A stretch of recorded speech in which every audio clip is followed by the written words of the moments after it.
My friends talk to their children like they're human beings, like they're equals. They get down here at eye level, they make eye contact. I didn't know the color of my father's eyes till I was 22 years old.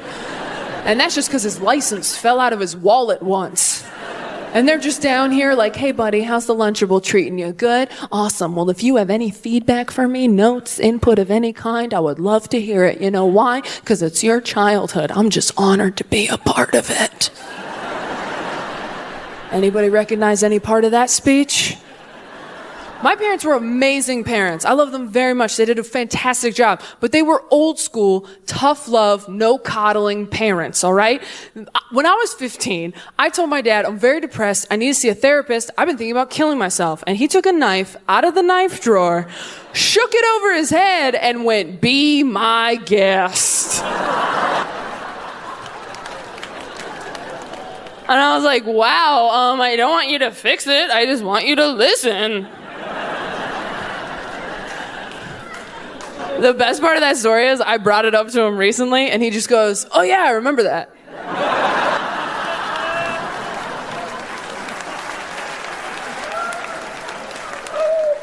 I'm like, yeah, me too. Every week in therapy. He's like, hey, I called your bluff though, didn't I? Aha! Look who's not dead, drama queen. I'm like, okay. Touche, big guy, only on the inside. Am I laughing? I've been practicing. There's no healthy fear of your parents anymore. Nobody's scared of their parents. I was terrified of my parents. I never talked back to my mom except for once. She was spanking me in the church parking lot because you got to get rid of those demons before you enter the house of the Lord. So she's cleansing her soul, a little pre-communion. And halfway through, I go, that didn't hurt. And she went black in the eyes. And in a voice I'd never heard, goes, oh, well then we're gonna have to make it hurt. And for the rest of my childhood, wooden spoon. She went Martha Stewart on my ass. I still cannot watch the Food Network. Great British Bake Off doesn't calm me down. But I never talk back again. You try to spank a kid now, they'll laugh in your face. They'll be bent over on the iPhone you pay for, looking up reasons why you're a dickhead. Just think, really? You're gonna go through with this even though psychology today says that you're undermining my well-being long term? All right, Eileen, you stupid bitch. You do what you gotta do.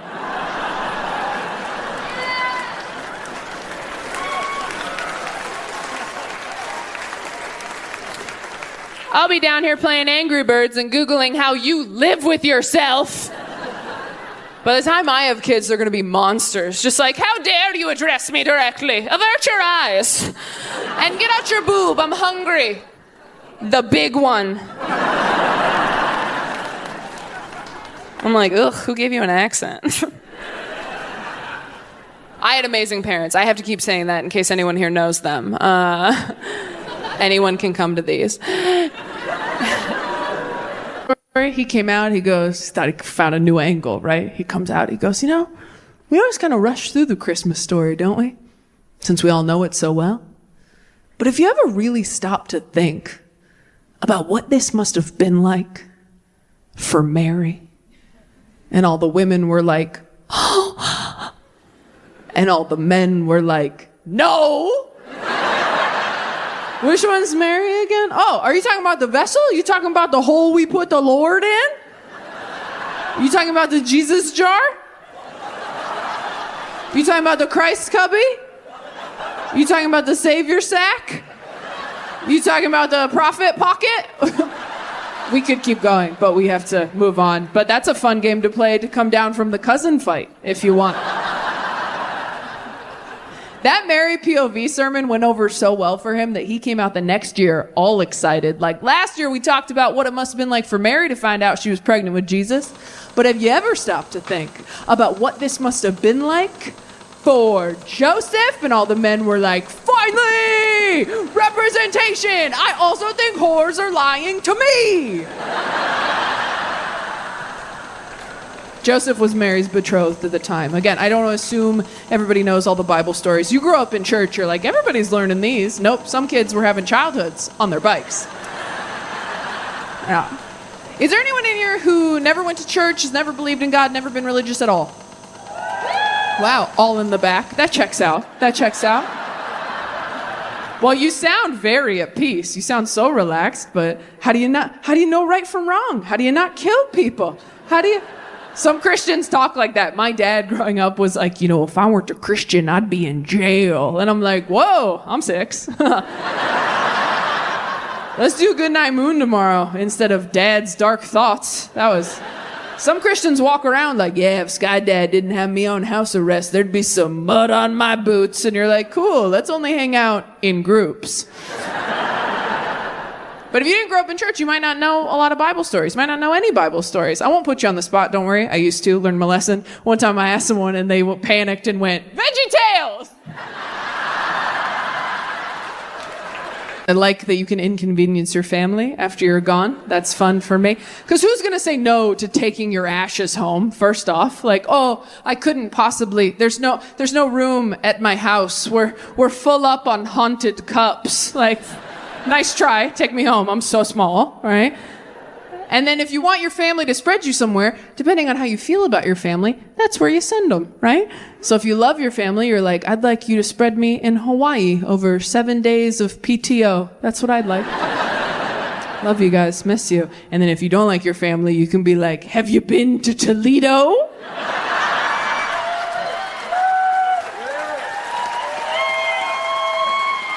In January. Actually, no, I want you to do it right between Christmas and New Year's. My mom was cremated, and after my mom died, my dad got remarried, and when my dad got remarried, he gave my mom's ashes to my grandma because return to sender, I guess. You're right, I am so sorry. Return to manufacturer, that's what it is. And his reasoning was, he was like, look, I'm getting remarried and I can't take these into another woman's home. And as his daughter, I was like, yes, you can. But as an adult woman now, I'm like, oh, no, you can't.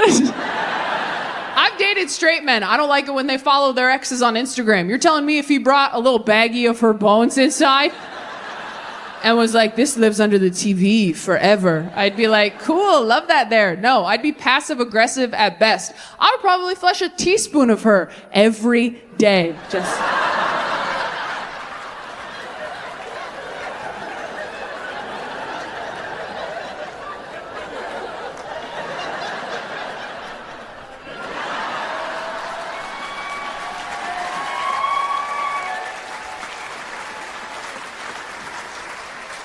Until one day he picked it up and was like, the urn feels lighter. I'm like, maybe she lost weight. Not you body shaming the urn, babe. You know what's funny about that joke? I don't even really feel that way anymore. I think a younger version of me felt that way. When you're single in your 30s, you don't care about so much. You kind of just want someone who's not going to bug you. That's really, in my 20s, I was so insecure, so toxic. I was like, I need to be someone's first and only true love, their one and only wife. I need to be with someone who does not watch pornography. And now I'm like, you can jerk off to your dead wife if you want. I don't care. You want to put her bones under the TV? Is the TV playing my show? Then that's great. You put as many bitches up there as you want. We'll watch Love is Blind as a family.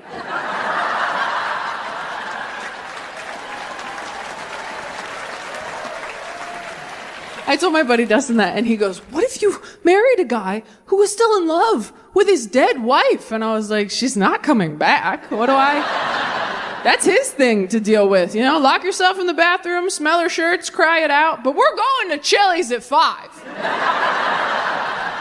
And the coupon's for 2, not 3. So get it all out of your system, babe. Hell, jerk off into the urn if you want. Hey, when life gives you lemons, make cement or whatever. It's romantic. She can swallow one last time.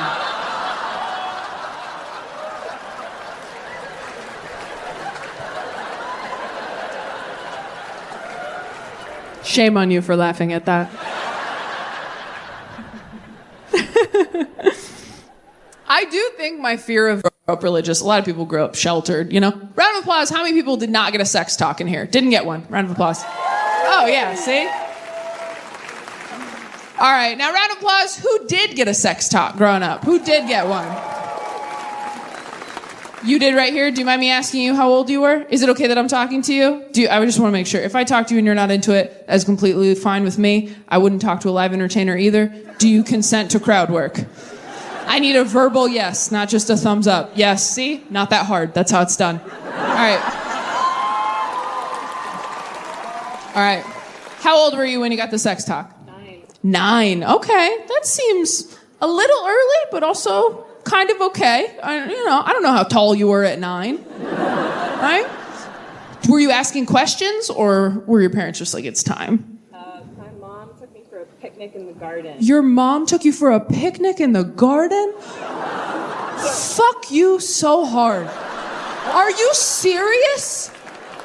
Your mom took you to a picnic in the garden to tell you the horrors of sex.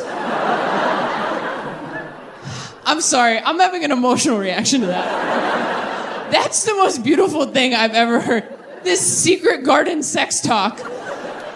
Holy shit, okay, wow. What's that like, Lorelai Gilmore? Fuck me. So you weren't asking questions or anything. Your mom was just like, it's time. Oh, you were asking questions. See, a lot of people ask questions, and I didn't realize all these kids were so smart.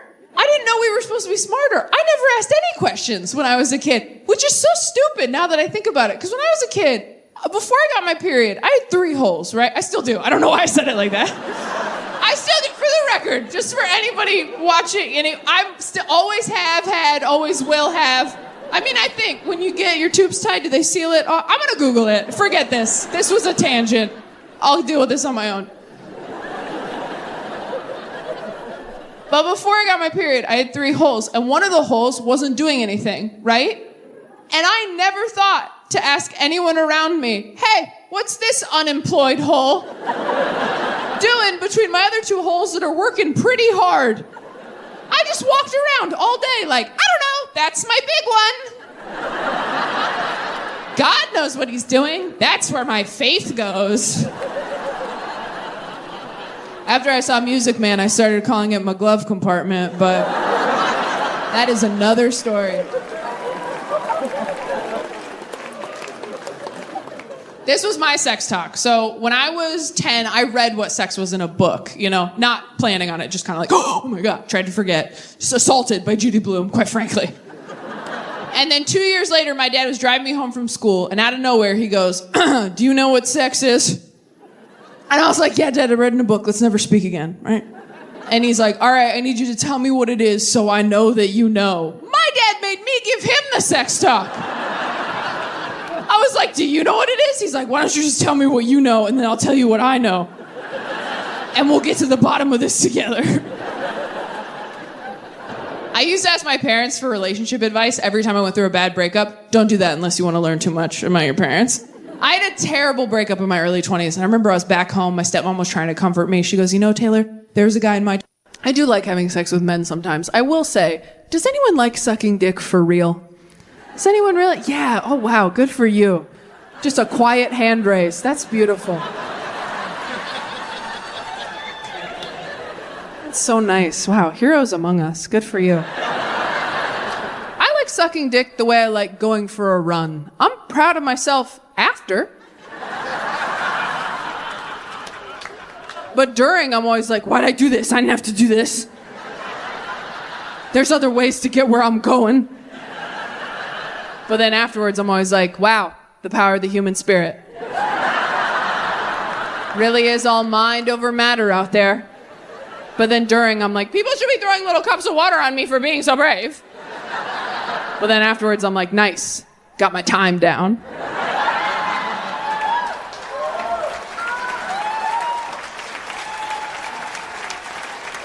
We're trying to get faster, not better. I remember I was so scared to start going down on women. And then I went down on a girl for the first time, and I was like, oh my God, that was so much better. I was so mad at my whole life. I was like, you're telling me this whole time I could have been licking ice creams, and instead I've been swallowing swords? Could have been living like a child on the boardwalk. Instead, I've been living like a carny with something to prove.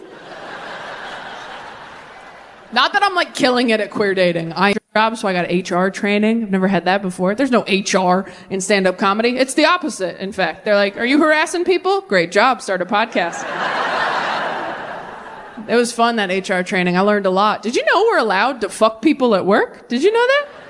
Well, people from work, you gotta take them somewhere else. But I thought everyone at work was off limits romantically. Now, according to Jill from HR, she's like, no, you can date. You just have to tell us if you are. And I go, oh, because then you'll tell our like higher up bosses. And then she goes, no, you just have to tell us. And I was like, who are these sick little freaks in HR who are like, no, you can fuck each other. You just have to tell us everything.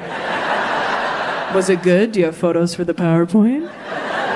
That PowerPoint was fun. The one where they go through all the different scenarios, ask you, is this appropriate or inappropriate? Spoiler alert, they're all inappropriate. I didn't know that. I thought they were supposed to inspire conversation and debate. No, they're all a pretty clear thumbs down if you know what you're doing. I had my own private HR training, probably because they knew I was the weakest link on set. So they did it during my hair and makeup. So it was me, Deb, and Havana who did my hair and makeup for the show. Jill is going through all the different scenarios, right? She goes, all right, scenario number 1.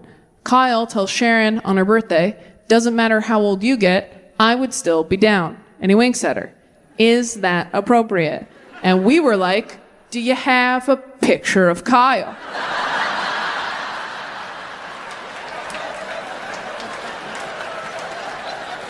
Is it the next slide? How tall is Kyle? What's he smell like? What's he working with? How old's Sharon? Is she ovulating? We don't have enough information to answer the prompts, Jill. I really appreciate you guys coming to this new hour of material because I know it's a lot of God stuff and a lot of gay stuff, and my agents are nervous.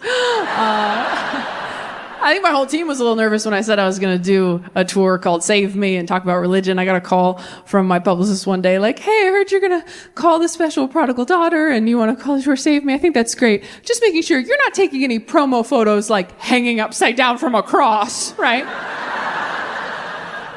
Anyway, so we got rid of those photos. But no, I did not do that. I did not do that. That was never the intention. I understand why they thought it was going to be an hour just bashing Christianity, because if you watch all of my other specials, I usually take a few minutes to take a few shots at Christianity, and that's because I was working through a lot of stuff from my childhood, and also I was really jealous that Christianity had worked for other people and not me.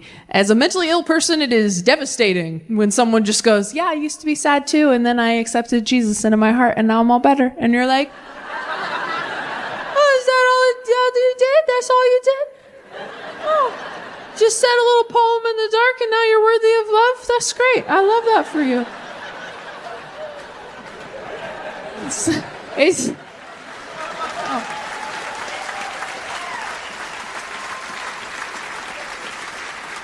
It's like when someone goes, yeah, I just stopped drinking soda, lost 20 pounds, all my acne went away. And you're like, oh my God, that's so cool. I hope your plane falls out of the sky.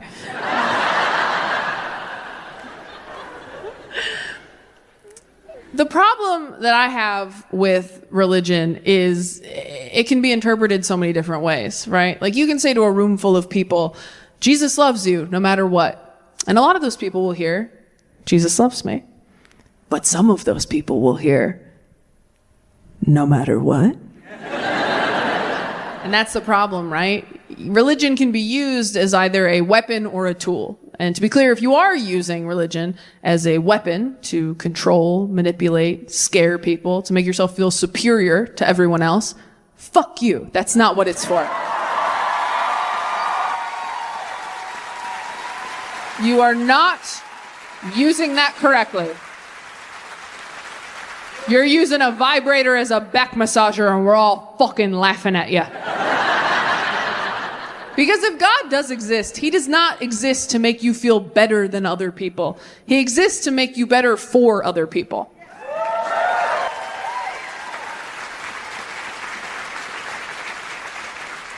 And life is so fucking hard. Whatever makes you a better person for other people, that's what you should be doing. We do this weird thing where we like forget that everybody's struggling. Everybody's just trying to get through it. And we judge each other's coping mechanisms. Like, oh, you're a quitter if you get on antidepressants. You're stupid if you believe in God. Bitch, I'm on mood stabilizers. You're on Jesus. We're all trying to get to dead with daddy. We're all trying to get there. It's fine.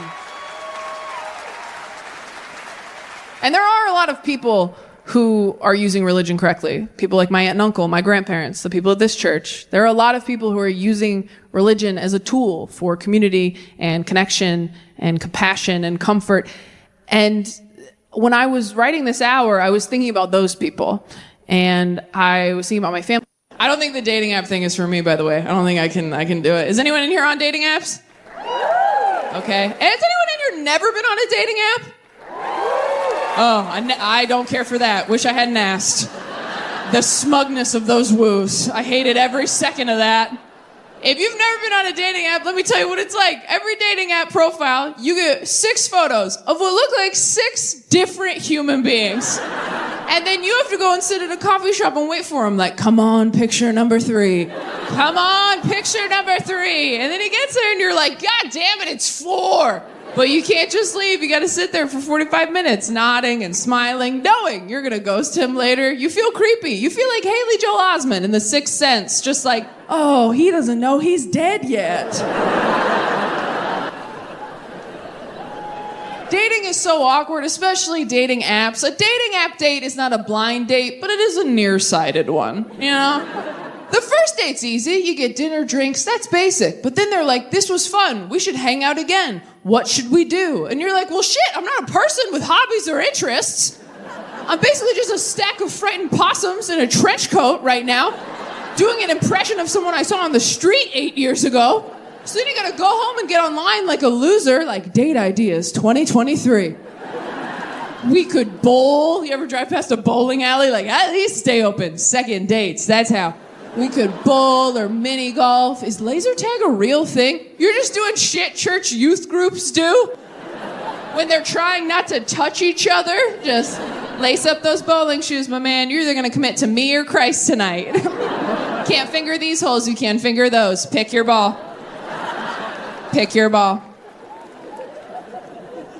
I'm an introvert, and I think that's why dating's harder for me. Extroverts are better at dating because you like getting to know people. You're like into it for some reason. That's why I think you're better at casual sex. When you think about it, a one-night stand is really just meeting someone as hard as you possibly can.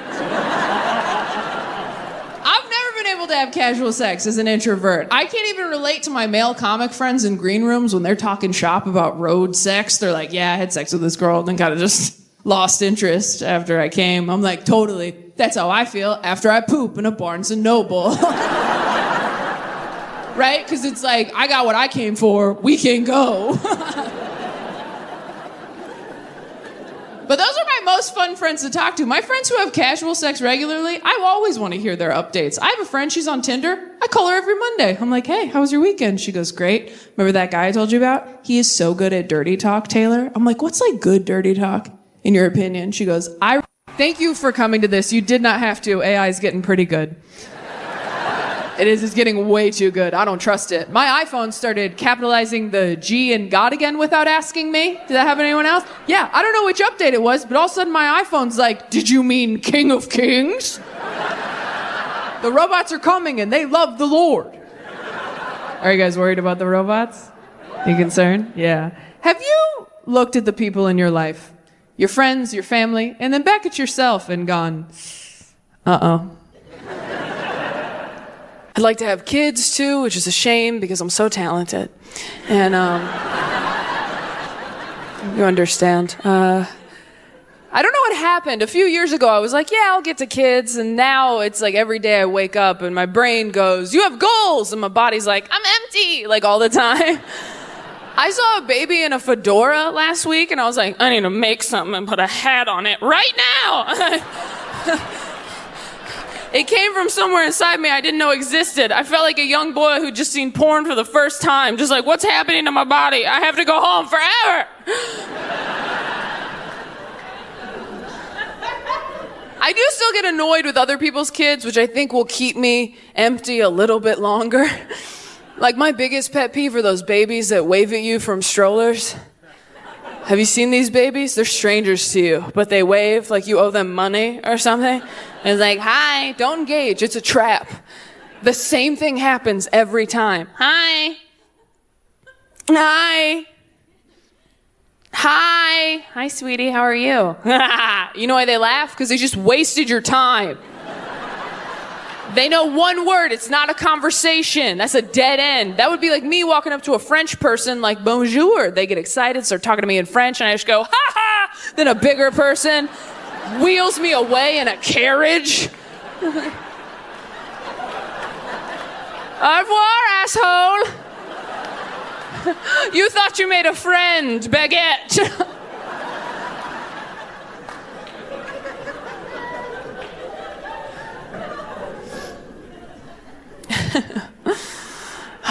I do want to have kids, but I want to make sure before I have them that I have made enough mistakes so that I give great advice as a parent. You have to make mistakes, learn from them, and then you give amazing advice. My dad read his Bible every night. He got a scholarship to college. He married my mom, and then he had us. His advice was terrible. He'd be like, don't do that. And we're like, why? And he's like, I don't know, kid. I read it in a book. I've never really lived.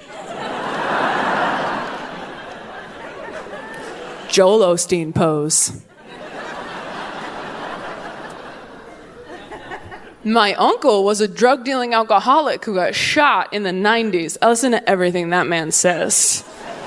Because he can back it up. He's like, don't do that. Why? Because Uncle Larry P's sitting down now.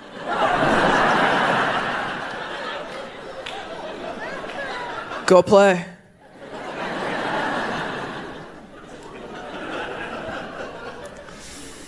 I just don't want to be one of these people that has kids too soon before I think about what it's going to be like. Like, my biggest fear is the technology thing. Like, my kids are always going to have the internet. And don't get me wrong, I'm young. I had the internet pretty early. I got the internet just as I was going through puberty, which was awesome. I had a magic box I could hop on and be like, is this hairnormal.com, upload picture? And then someone from Arkansas is like, you're probably fine. And I'm like, cool, I'm getting back on my bike. Like, I don't know what people did during puberty before the internet, just like read Judy Blume until they started tingling. Like, what happened? Can you imagine going through puberty in the 1300s? Back then you were alone. Something weird was happening downstairs. You're like, that's a little strange. Hope I'm not a witch. I can't go swimming. My daughter will always have the internet. From the time that she is born to the time she dies, she's always going to have it. And I have to explain to her that the internet is the most beautiful, amazing, disgusting, horrifying thing in the universe. How do you do that in a balanced, measured way? Just like, hey, sweetie, have so much fun on the internet, talk to your friends, do your homework, but be careful, because a lot of people in there want to kill you. Everyone on the internet wants to kill me. No, not everybody. Some of them are just nice kids from Arkansas who want to let you know your pubic hair is A-okay. But yeah, some of them want to wear you like a skin jacket. So just please look out for mommy, okay? But you met daddy on the internet. That's different. I met your daddy on a dating app. He sent me a very thoughtful emoji. And just really saw me for me. But how did you know daddy wasn't a bad internet person who wanted to kill you? Look, you little bitch, I didn't, okay? I didn't, but mommy was going through a dry spell. Your daddy had nice shoulders, so I took a fucking chance. Tale as old as time.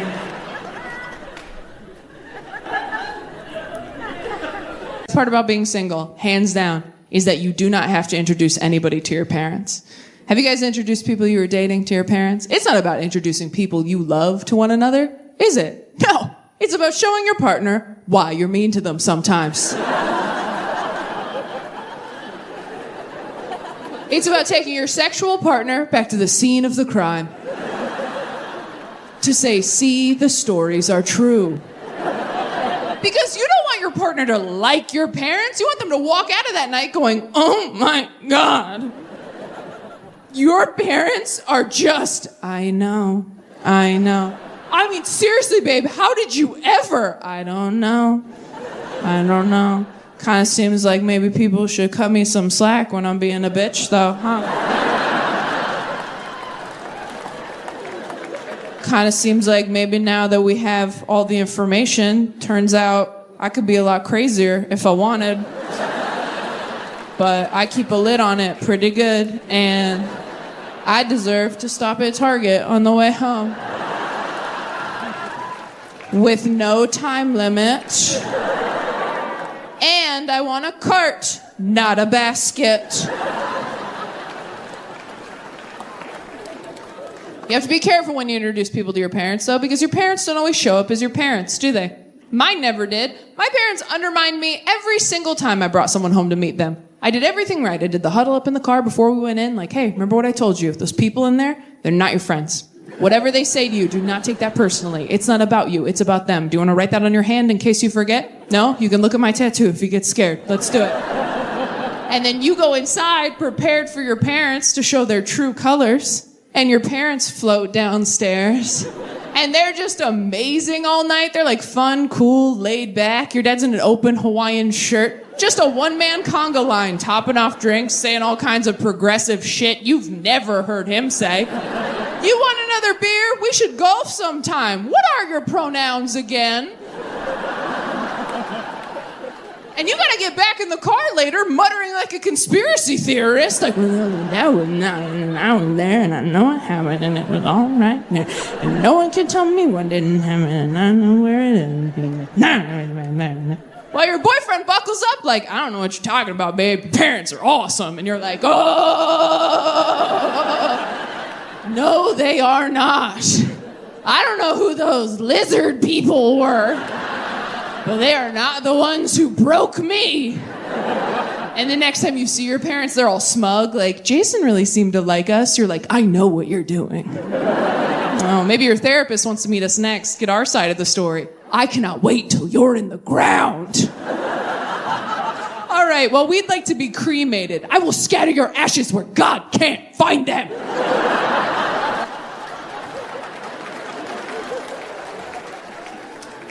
I will see you both at Easter.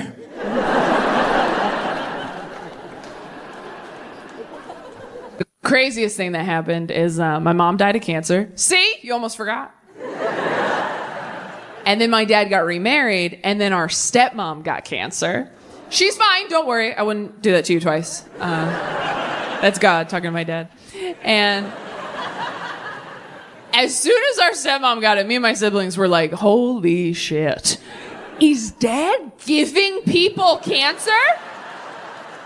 We thought he was a carcinogen. We were like, don't microwave anything for him. I think that's how he's doing it. If he had taken down a second one, we would have put a warning on his Christian Mingle account. Like bare minimum, just like, hey, chemicals in here have been known to cause cancer. Ride at your own risk. I feel like some people don't believe me that she's alive. She's completely fine, you guys. She's happy, healthy, great lady. We actually call my stepmom Mom because when my dad married her, nobody was using it. So we were like, yeah, be Mom. Who cares? Oh, I'm sorry. If your principal quit and you got a new principal, they wouldn't be like, this is Lisa. Like, let her be principal. There's an opening. Also, we were so young when it happened and my dad got remarried so fast. I think he was kind of hoping he could just like Indiana Jones switch him out before anybody noticed. You know when you're a kid and your hamster dies and your parents don't want to explain death to you, so they just buy you a new one that looks the same and they're like, no, that's Connie. She just bites now. That's kind of what he did. But with moms. But I never used to talk about any of that. I never used to talk about my mom dying because I didn't want to make people uncomfortable. And also, like most of us with childhood trauma, should be pretty much everyone in here. If you're sitting here tonight going, I don't think I have any, I had great parents, I had a good childhood, and this comedy show, it's not that fun for me. Good.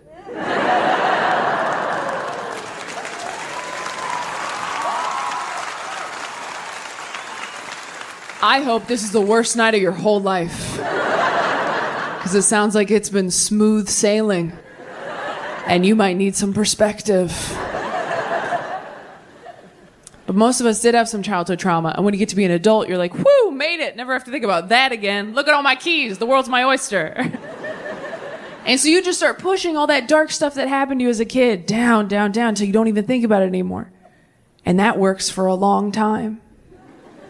Until one day. You stub your toe really hard on a curb and you just start weeping uncontrollably in the street. And you're like, okay, this is about something else. I was keeping all my trauma in that toe. And then I jostled it, and now it's everywhere. Go back in. And if you don't deal with that stuff, it's going to keep affecting you in ways you are not even conscious of. It's always awkward getting into a new relationship, though, especially right after you've called off an engagement, because you don't feel like you can say any cheesy romantic crap ever again. Even if you feel it, you just feel like you're a jinx. So when the next person's like, I want to be with you forever, you're like, oh, wouldn't that be something? I can't use the F word anymore, but I just need to build my credit back up. But samesies, bro, for sure. New relationships are awkward because you got to tell a whole new person what you like in bed, and the only reason you know what you like in bed is because someone else did it to you first. But you can't say it like that, right? You got to do that cute little tap dance of like, oh, babe, you know what would be so fun? That's never even occurred to me before. You know what your body is inspiring me to do right now? But in your head, you're just like, do it like Craig. Could you just do it how Craig did it every time? Craig didn't do shit right. He did that right, let me tell you. Can we just call him? Can we just call him and ask? It's not a big deal. We're all adults here. Remember when we reset the Wi-Fi router last month? It's just like that, babe. He's just a voice on the phone with the password. That's all he is to me now.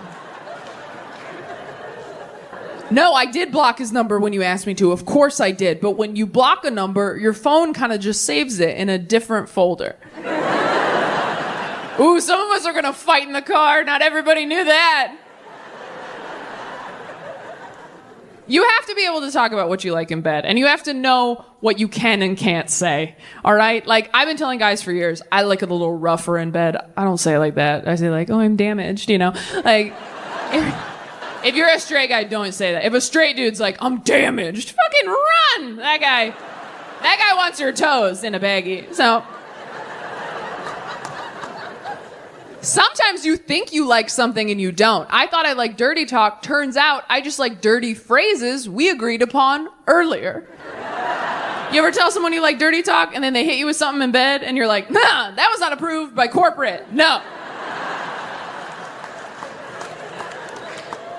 I was having sex with a guy once. I was on top and he just went, look at you!